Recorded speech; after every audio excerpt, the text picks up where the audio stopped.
Hi and welcome to another narration presented by yours truly, Cryptids Roost. Please be so kind as to throat punch the like button and smack the ass of the subscription button as well. And remember to tap the notification bell and then select all. That way you'll receive all notifications each time I upload a new video. Oh, and don't forget to share the video far and wide. This will all help with YouTube's algorithm and will help promote the channel more. If you enjoy listening to the following story, be sure to pop over to the author's Reddit profile and drop them a line, or even give them a glowing review. I'm sure they would appreciate it. The link to their Reddit profile will be below in the description. So grab your coffee, sit back and enjoy the show. And don't forget, where fear is, happiness is not. We inherited our grandma's house. This fantastic story is written by BrothersRedhill, a wonderful author over on Reddit's Collab with Friends subreddit. Okay, so I don't know much about doing this kind of thing. I probably wouldn't either if our friend Serena didn't push me to it. I don't have a whole lot of experience with writing or computers, so pardon the spelling errors and whatever else. This is going to be a journal, I guess. You see, my brother and I inherited our grandma's house up in Avon, Maine. She was put into a nursing home a while ago, but our Uncle Bob always lived there with her, and still did, until he died. We weren't always close in the sense that we would visit all the time. Hell, we haven't even been living in the state most of our adult lives. Every summer as kids though, we would go up there for a weekend or so. It was always this magical place, full of history. What I do know is it was originally my great-great-grandparents' house. It's been passed down for a while. I also heard it was built in 1820. Other than that, it's anybody's guess. I suppose I should have started with introductions. My name is Matt Redhill. My younger and much larger brother is Zach Redhill. Now, when I say this place is magical, sure, there have been a lot of happy memories, but there are also some that are not so happy. Everyone in my family has their own ghost stories about the place. The biggest, I would say, is the time my Uncle Bob got an Ouija board. Us and our other cousins would gather around the kitchen table and have hours of fun talking to all sorts of fun talking to the dead. Most of it was nonsense until we started talking to Chris Gambling. The story goes, as the Bob put it, she originally lived here with her father. He was a tree cutter and she was involved in some sort of accident involving logs falling on her. Back then, deaths and burials didn't have the same customs as today, so she was supposed to have been buried in the basement next to an old pump well. Naturally, this prompted us to go down there with shovels and start digging around. Zach and I were both pretty young at the time. I barely remember it, and I'm sure he doesn't know anything about it. Eventually, one of the older cousins did find a rusted pump and part of an old wool shirt or something. At that point, Uncle Bob made us all get out of there and ended up pouring concrete over the section of dirt. He never told us why. Well, we arrived a couple of days ago, and it's just as magical as I remember, even more so. There's a thing in the basement that won't shut up. Its growls and banging around is becoming unsettling. Uncle Bob doesn't have much to say on the matter. Yes, he's still dead, and you think that would stop him from showing up, but it appears he doesn't even know he's dead. There's also a weird radio broadcast coming from somewhere on the mountain. It talks about all kinds of weird things. It's 8 AM. If you see an old man asking for change, do not give it to him. If your dog runs off into the woods, do not follow him. If the walls begin to melt, stop drinking the city water and wait in a small area for it to pass. There doesn't appear to be any call sign or anything, and it randomly comes on no matter what station it's on. Not always at the same time either. Maybe we just never noticed how strange things were up there. Might have been too young, but Zach and I don't have much else going for us anymore. I'll explain how we got up here. We've always been pretty close after our parents died sometime after high school. I suppose it gave us the freedom to go out into the world and seek our fortunes. We started out with a little landscaping company in Vermont. Nothing too fancy, just cut the grass, trim the hedges, whatever else. Well, my brother began to develop his share of personal problems, namely gambling and hookers. I think I've managed to get it in check a bit, but it was too little, too late. You see, this one job we had was building the client's garden in her backyard. Zach, God bless him, is about as dumb as a pile of rocks. He was talking to the lady while I was doing some digging, and he misread way too many signs. I think the final one might have been something about ploughing her backyard. Well, anyway, he took this as a sign and began to kiss her. She wasn't feeling it, and naturally the both of us ended up getting sued. Now, I know what you might be thinking, and no, he's not a sexual predator. He is a damn pervert though, and we had something of a sensitivity training. He still loves his hookers, but now he knows to make everything very clear. I even encouraged him to get it in writing, just to be safe. Well, we decided to pick up and move on out of there. Found a nice place in Massachusetts. Got us a moving truck and started delivering furniture for people. I'm not all that big of a guy myself. I rely more on my smarts. But Zach, that damn bull of a man, could lift the engine out of a tank. We each got our gifts, so at least he's good for something. This went really well. We were raking in all kinds of money, even during the pandemic. And it seemed there was no stopping us. Well, wouldn't you know it, I made the mistake of bringing that bull into a china shop. It was a church actually. We were tasked with bringing in a bunch of new pews and some bookshelves and all that. And while we were heading up to the stage with a shelf, Zach bumped into the altar they got arranged up there on stage. Of course, they had candles and whatever else burning, and he's trying to set everything right and whatnot. It's then I notice he got a candle in the hood of his sweater. The flame lit easily, and I run over to try to put it out, but it's not working. And he rips it off of himself and throws it off into the distance. It was a bit too distant, and ended up leaping across the big wooden Jesus they had hanging on the wall from the cross. I don't know how much varnish they put on that, but damn if it didn't light up like a bat straight out of hell. I pulled out my phone to call the fire department, and the preacher comes running up, screaming Mother Mary this and Joseph that, and a few other guys all come and try beating it with towels. I could have told them that was a terrible idea right then and there, but they wouldn't listen anyhow. The towels they all use catch fire, and they throw them off into the distance as well, and like deja vu, the other furniture starts lighting up, and by now the flames are reaching the walls and ceiling. We get ourselves out of there, and when it's all said and done, the church was nothing but ruins. They called us all sorts of names, like Satanists, heretics. I mean, we ain't too religious, but it still hurt. We were getting letters in the mail of all kinds telling us we needed to leave town, and even the state in some cases. We weren't getting any business anymore, and of course had to pay the church back basically everything we had. It wasn't looking too good. It was about a week after when we got the letter. It was addressed to us from the estate of Robert Redhill. We looked at each other in confusion. Robert Redhill was our Uncle Bob. What do you think it is? Zach asked. How am I supposed to know? I didn't send it. Open it up. He fumbled with his big fingers, and after a minute or so, he finally ripped out one side and pulled a handwritten letter out.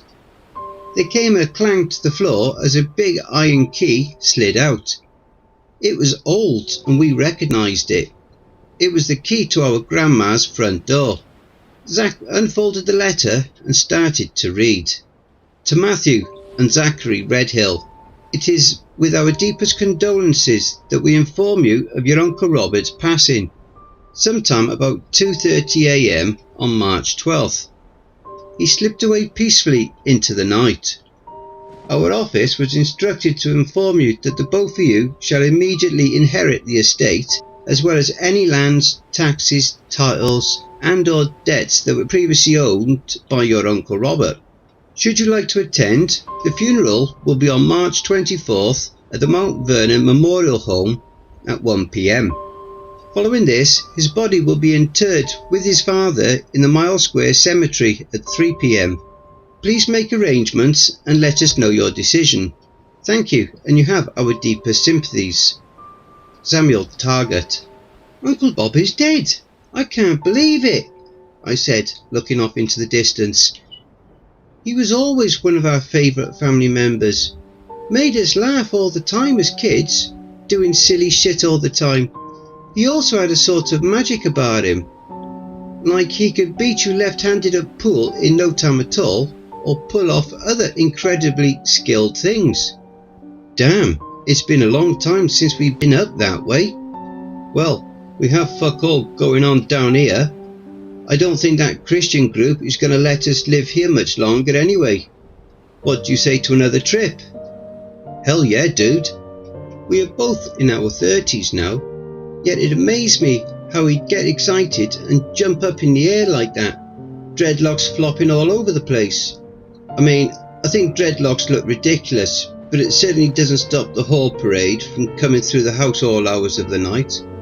Well, I guess it's decided then. We're going to Grandma's. We smacked hands and cheered, with a couple of beers of course. That couple of beers turned into a lot more, and I had no idea what time it was when I woke up. It took me a few minutes to actually learn what woke me up. It sounded like the TV downstairs was still on, and people were cheering for a game. Then the banging started. I shot up and ran into Zach's room. He was still out like a light, of course, and I shook him out of his drool-filled slumber. It took a few smacks to the back of the head before he was actually up. Dude, I don't know what's going on down there, but it ain't good. We gotta go. Luckily, we thought to pack before our blackout, so we grabbed our bags, and as we were making our way to the basement, the window in the kitchen shattered, and flames spread out all over the place. They were throwing Molotov cocktails. We got to the garage, threw our bags in the back of the truck. The trailer was hitched, thank God, and we didn't even bother opening the garage door. I drove straight through it, smashing a few headlights and almost a group of protesters. They'd all had signs saying stuff like, "Repent or perish," "Obey and seek mercy," and our favourite, "Jesus saves, not you." Even I was peeling out of there, trying to avoid the group of people running back and forth. We both laughed. "Did they have their third grader like that?" I said, spinning the steering wheel to the left. The truck and trailer bounced like we were driving over a bunch of rocks, and luckily everything remained intact. "So long, losers!" Zach yelled out the window, pieces of garage door still falling off the hood and windshield. We drove on for a few more hours, and eventually we were out of the state. We grabbed some breakfast burritos, and once again made our long drive to Grandma's. It was long and boring. The times we did talk was mostly nonsense. Somehow we got onto the subject of the song Kung Fu Fighting, and we were discussing the film it was based on, and who was there doing the actual fighting. "I heard they was doing a sequel," Zach said after a while. "What? You can't do a sequel to a song?" "Sure you can. Metallica has a trilogy of The Unforgiven. How are you going to do a sequel to Kung Fu Fighting? I mean, what? Was everyone Kung Fu gently limping to the hospital? You'll see, man, it's going to be hot. Hot. Hotter." Grandma's house couldn't come fast enough. We crossed into Maine, and a while later we were heading through the town of Strong. We were just one town away from the hill that leads up to the house, and Zach had been asleep for the last hour or so. The silence was nice, and I breathed in the fresh air, feeling completely rejuvenated from the long trip. I swear, Zach, between the church and Mrs. Mason, that's 2 strikes. We really can't afford another right now, I said to myself as I went to hit the radio on. No worries, bro. I learned my lessons, he yelled while smacking the back of my head. This scared the shit out of me and I had to crank the wheel back onto the road. I was stuffing the trailer shifted and the whole thing tipped over, bending the neck and completely snapping the pin. Our boxes of stuff were thrown all over hell and I was forced to slam the brakes to a stop. Silence once again filled the air, my hands white-knuckled around the steering wheel. My face was locked in a mask of rage and I slowly turned to him. So, is that considered a strike?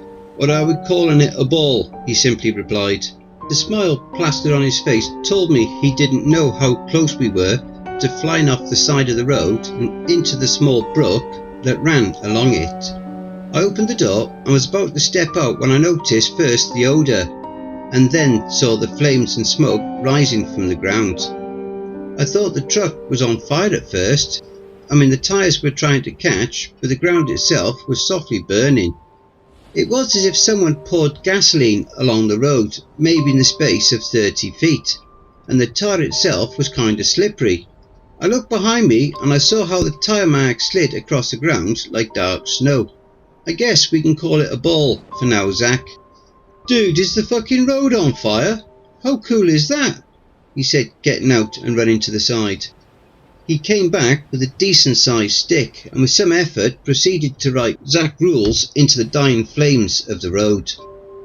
I got out and saw the flames begin to die out. Thankfully the tyres themselves were okay. They looked like they began to melt a little bit, but not real worse for wear. They would get us up the hill and to the house anyway.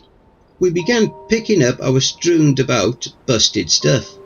Most of it fit in the bed of the truck, and the rest we managed to cram into the cab with us. The trailer, however, was totally fucked. There was no way we could take it all with us at the moment, so we left it behind. After a few moments later, the hill came into view, and in traditional fashion, we of course took the steep path that leads up to the crossroads. A bit later, and Grandma's house came into view. It was weird to see Bob's cars, and no, he wouldn't be inside to meet us. The house was dark, empty and forgotten. It made me sad. The view all around us was as spectacular as ever though. Behind the house you could see the large mountain and all the other tree-covered mountains for miles around. This place truly was magic. Oh, finally, said Zach. He opened the passenger door, letting himself and a lot of our clothes spill out. Despite Uncle Bob always working on the place, it didn't look any different than I remembered it. The house is a basic square structure with 2 floors.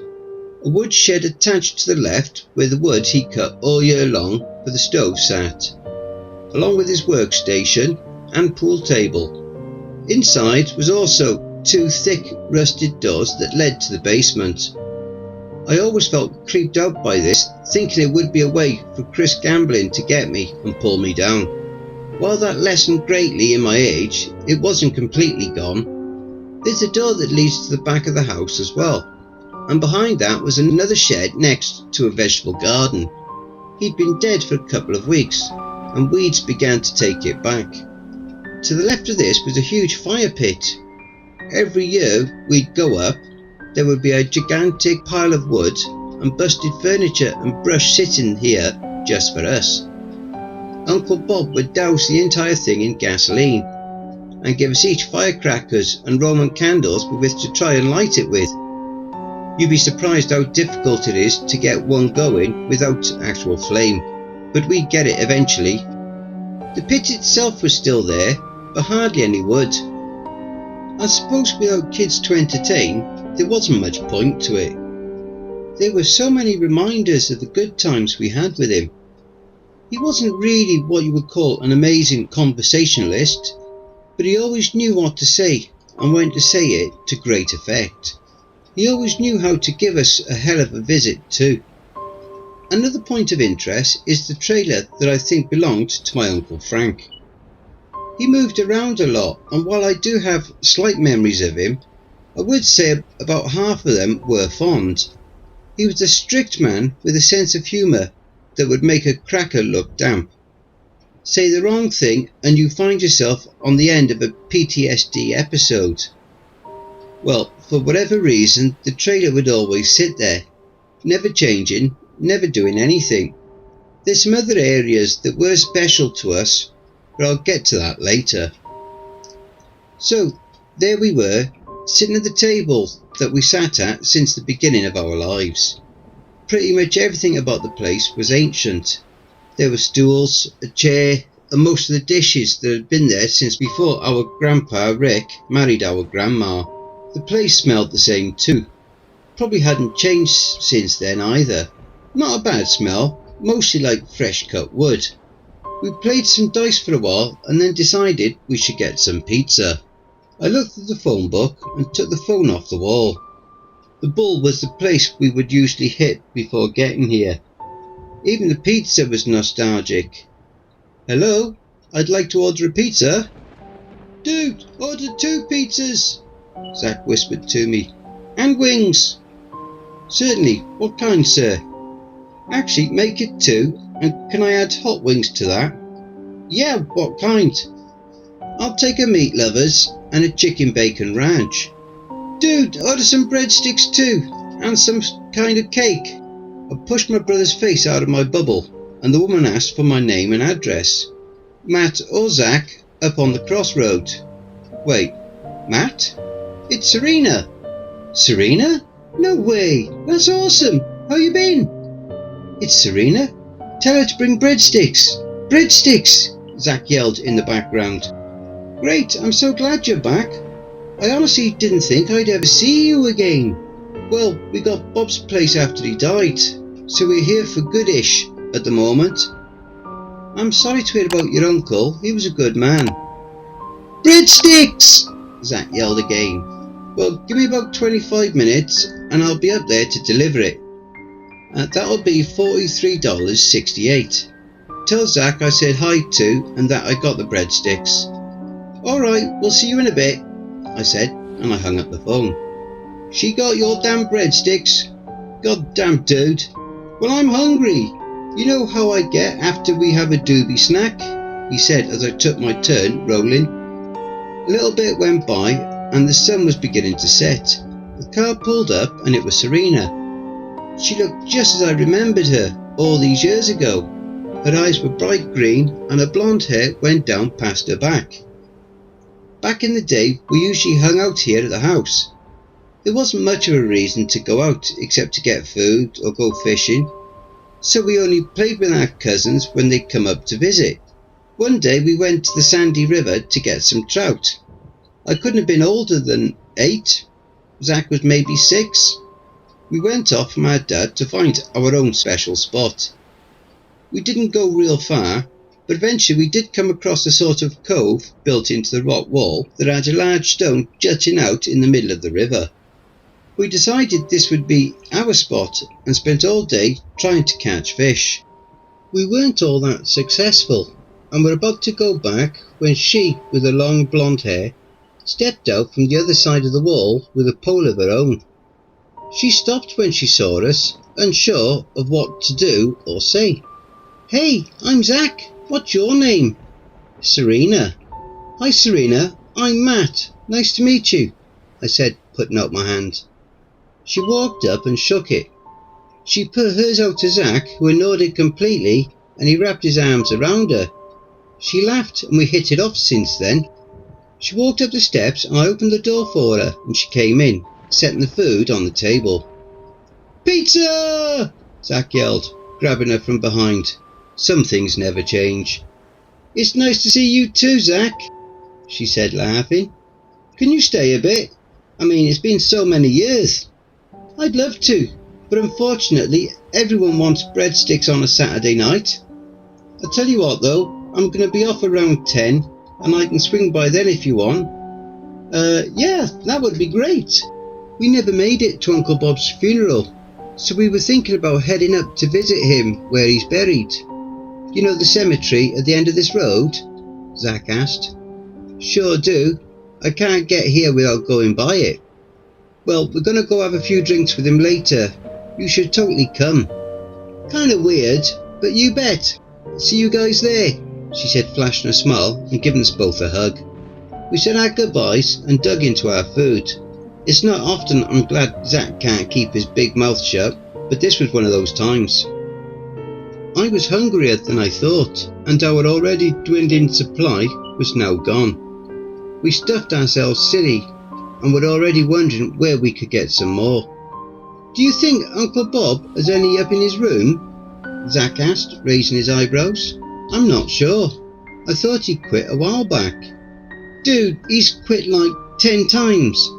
I bet even now he's roasting a spliff with Jesus. Haha, yeah, good point. He did grow it for a while too. Hell, I bet he's got a bunch up there. We both got off the couch and run up the pine steps. Bob's room was off to the left, his effects still in a chaotic yet organised piles lining the walls. For some reason, the back of the room had a door that led to the roof of the woodshed. I never understood why he would build that, but I guess I didn't need to know. His bed still lay neat and made, and I was tempted to start rummaging. There were many times when I was a kid that I tried going through all his neat old stuff, but eventually I was caught and punished. I found out why, apart from personal privacy, when I came across some nudie tapes and his collection of greenery. He no longer had the armoire he used to keep it on though. Another thing for the fire pit, I guess. There were a few tiny roaches on his desk, and it was all we could find. How old they were, we didn't know, but we said screw it and stuffed them in a bowl in his honour. There wasn't maybe 6 hits between the two of us, and the whole time we told each other our greatest memories of Uncle Bob. It was about done, and Zach took one more, probably mostly resin, hit out of it, and began to put it back on the desk when a hand reached out for it. You gonna share that? Oh, sorry, he said, handing it over. We continued our conversation, talking about the time he'd mocked Grandma getting upset about the butterballs, and the bowl was passed to me. I was about to try for another hit when both of our heads snapped forward to each other. What the fuck? I yelled, dropping the pipe on the floor. We both backed away as fast as we could, knocking stuff over, and looked in shock to each other. That actually happened, right? Zach only looked at me and slowly nodded, probably with the same look of shock I mirrored. There was no one there, and I swear to God we both saw his hand take that bowl and give it back to me. We were about to run downstairs when I noticed the seat of the desk chair was swung open. There was a hidden compartment set on hinges, and in it I saw a large bowl of weed. I grabbed it as fast as I could and followed my brother down the steps. Jesus Christ! I knew the place was haunted, Zach yelled as he paced back and forth. He then noticed what was in my hand. Is that? Yep. He'd had that hiding spot all along and we never knew. I don't doubt he built the chair himself. God, that guy was a genius. Well, do you think it was him up there? I don't know. I mean, it didn't try to hurt us. All it seemed to want was a hit off the bowl. Kinda sounds like him. Well, he's dead. He don't need to go around spooking us like that. Agreed. So what now? He slid his hand along his dreadlocks, something he often did when he was trying to come up with a plan. Well, I guess we should throw some logs in the stove and listen to the radio, like he used to do. Maybe he won't be in a bad mood. That's a good idea. There was plenty of wood along the wall of the living room. The fireplace sat upon a fireproof stage, kind of in the left corner of where you'd come in from the door, and to the right was a chair and a couch. The other wall had the radio, TV, and all of the dolls our grandma would use to knit clothes around. She was always knitting something. More than a few times we would get winter clothes or stuffed animals for birthdays and whatever. We sat and chilled for a while, listening to the classic rock, letting the warmth of the fireplace fight off the still cool weather of May. That was when the station seemed to cut out for a moment. When it came back on, it sounded like someone reading off a report. Good evening, listeners. The time is now 9:24 p.m.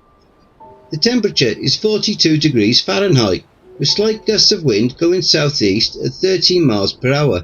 Please remember not to... We thought it was extremely weird, but noticed it was going on 10. We needed to head out to the cemetery and meet Serena there. We grabbed our coats and headed out to the truck. The night was pretty thick with barely a moon to speak of, and I looked up to the stars. They were as bright and vibrant as I remembered, and the two of us just stood there for a moment, marvelling at the ocean of lights. "You sure as hell don't get this in the city," Zach said, and I agreed with him. It made me think of how Uncle Bob would get the large telescope out of his room on nights like this and show us the craters of the moon, and even the rings of Saturn. I got into the truck and started it. Zach opened the door to get in. "Oh shit, we almost forgot the beer," he said, shutting it and running back in. I looked out to the house and continued letting the nostalgia run over me. I couldn't get over how strange and surreal it all was that we owned it now. Eventually Zach got back in with the 12-pack and we backed up and went on our way. I swear out of the rearview mirror I saw Bob's door open, then shut, but at the time I didn't give it too much thought.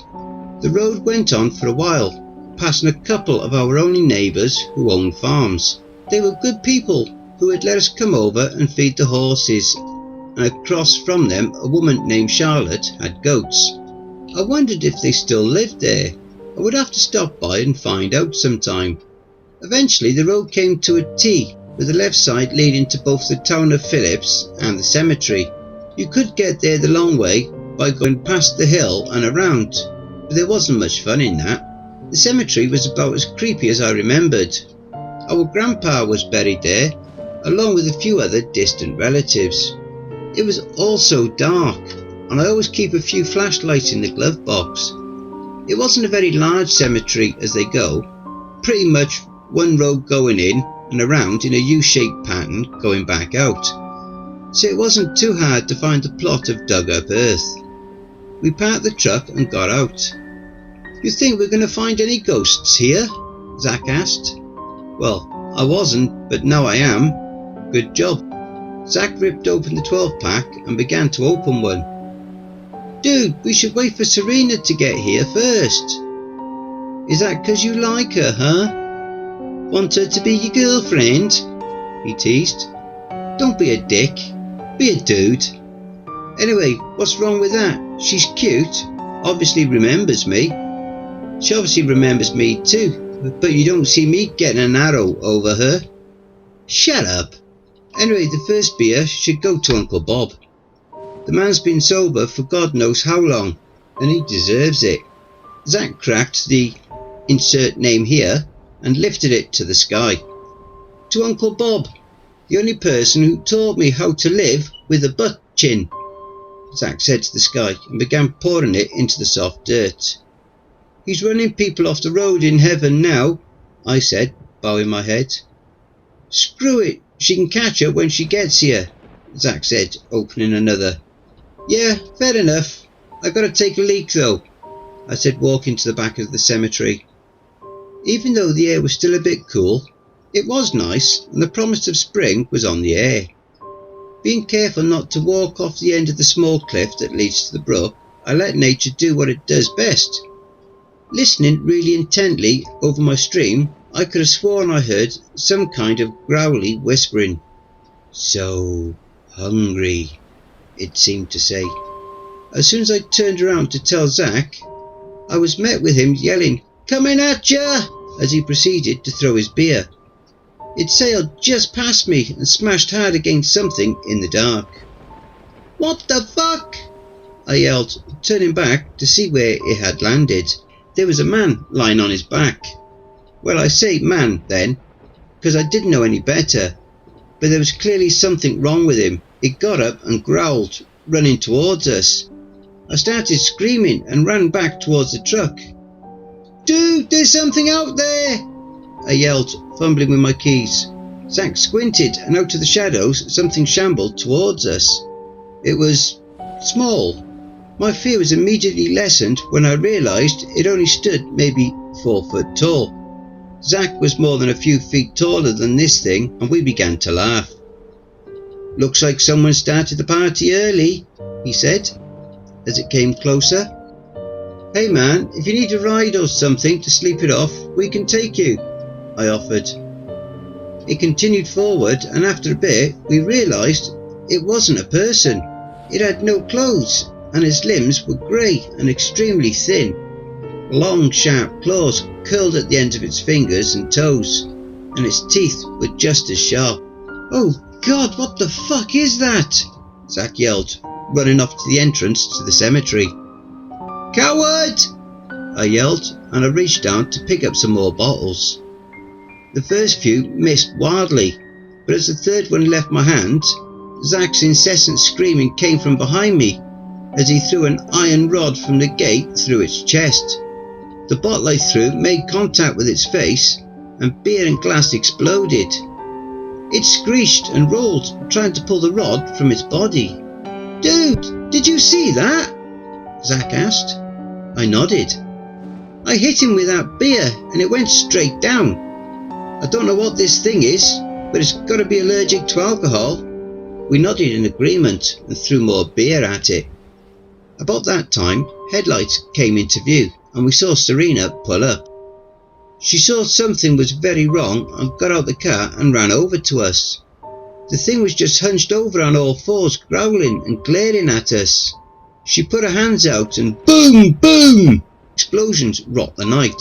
She stopped for a moment after hitting a few trees, and as it got up and ran back, she continued to fire at it. What in the fuck was that? She yelled, looking at us in disbelief. I don't know. It was one of them trolls or critters. Why do you have a gun? I asked. Why else? I deliver all over this place. I don't need to get robbed or raped. Well, I'm glad you got here. Of course we had it handled. A few more beers and that thing would have been finished. They don't tell you that thing in the stories, Zach said, chiming in. Well, look, we need to get out of here. Let's go to my grandma's, I said, getting in the truck. The rest of the night was pretty uneventful. We were out of beer, of course, so we smoked some of my uncle's weed and watched some of the movies we saw hundreds of thousands of times when we were kids. Turns out I wouldn't have a chance with Serena. She was a lesbian. It hurt, but she was still a damn good friend, and it was just like old times again. She ended up going home a few hours later. I offered her to stay the night, but she said her girlfriend Vicky wouldn't like that very much. Plus, even though she spent a lot of time up here with us, she didn't feel comfortable staying in a haunted house. I also found out that people in the town had a nickname for the place, the Redhill House. We said our goodbyes and decided we should figure out sleeping arrangements ourselves. There was no way in hell we were going to sleep in different rooms, and it didn't feel right to take Bob's old room, so we decided to take the room in the back of the living room that led up to another set of stairs.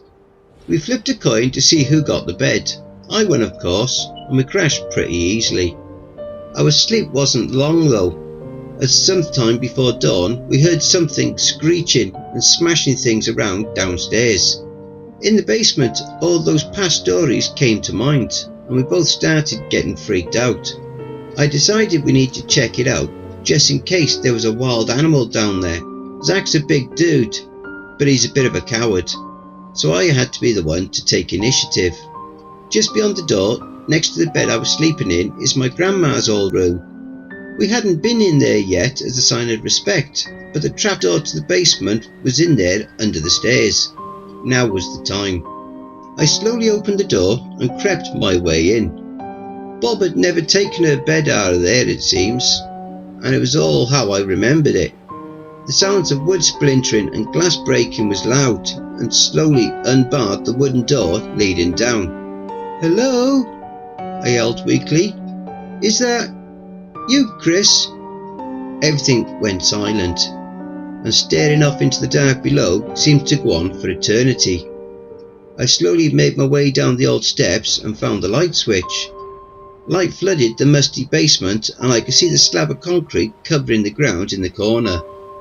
The bulkhead leading out to the woodshed was open, but I didn't see anything. Okay, dude, I scoped it out, and there ain't nothing scary down here. Shelves and shit is smashed to bits though. "So it's your turn. Go find the animal and kill it." He nodded and I led him around me. I followed him down and he made his way over to the broken pieces of wood, sifting through them, going, "Hey, kitty, kitty." It was obvious it wasn't a damn cat, but I was really hoping. In the corner was a bunch of sheets, probably where he grew his stuff. And as Zach moved the sheet to the side, I saw the grey sharp toothed face creep behind me. "Zach, behind you!" I yelled, and he turned just in time to see the creature from the cemetery try to swipe at him. He got out the way and we both ran up the stairs and out into the woodshed, slamming the thick iron doors behind us and tying it up with a chain. It didn't take us long to find an old lock to keep it shut, and we both collected ourselves. "What in the hell is wrong with this place?" I panted. "It must have followed us back from the cemetery." "Oh shit, the other door," I said, grabbing another lock and running back inside. I approached the trapdoor slowly, but I didn't hear anything. By that time the sun was coming up, so I was feeling brave. I slowly opened the door and a hand shot out to try and grab me. "Oh shit," I yelled as I slammed the door back down on top of the arm, and after stomping on it a few times it finally retreated. I slid the bolt shut and snapped the lock on it. I lay against my grandma's bed, still breathing heavily. "Zach, oh that was messed up. We gotta do something with it." "Aye, I'd say so. You got a ghoul trapped in the basement with no plan. Not too smart of you." "Zach, when did you get so old-timey? I ain't your brother and you're damn well better feed and water it." I looked up to the door leading to the room we were in, and there was Uncle Bob. Not so in the flesh. "Zach!" I yelled. He came rushing in and saw him too. "What are you two screaming about? You show up and you don't even say hi before coming in?" But you're fucking dead," he managed to stammer. "You threatening me, boy?" He looked angrily at him. "I got half a mind to teach you some manners." "Bob, you died a few weeks ago. Your body is in the ground. We were at your grave," I said, still in complete disbelief. "Oh, shut it, 'cause I could use a nap. Getting real tired all of a sudden." And with that, he just straight up vanished. I don't know if it was the sunlight or if they have a time limit or what, but there was no denying it that time. Zach helped me up and we thought about our options. We managed to get a hold of Serena at work, and all she said was we should write it all down here on Reddit. So here it is. Our Uncle Bob's ghost and a ghoul in the cellar. Anyone got any experience in this kind of stuff?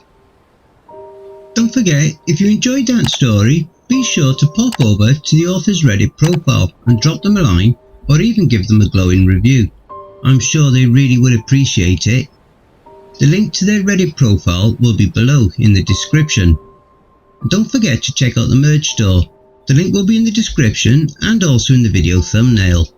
And if you'd like an honourable mention, send in a snapshot of yourself with your purchase and I'll feature it in one of the videos. Have you written a creepypasta story you would like me to narrate?